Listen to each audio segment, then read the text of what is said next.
بسم اللہ الرحمن الرحیم۔ السلام علیکم۔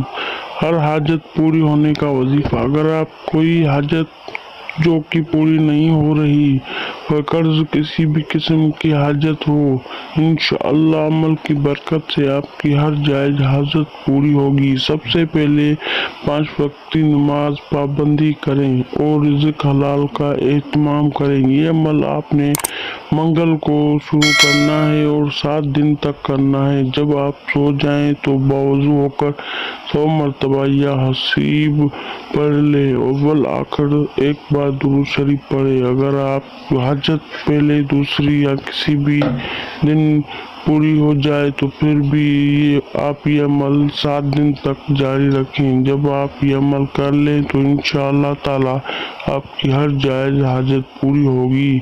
ویڈیو کو لائک کریں، چینل کو سبسکرائب کریں۔ ملتے ہیں کسی نئے ویڈیو میں، تب تک کے لیے اللہ حافظ۔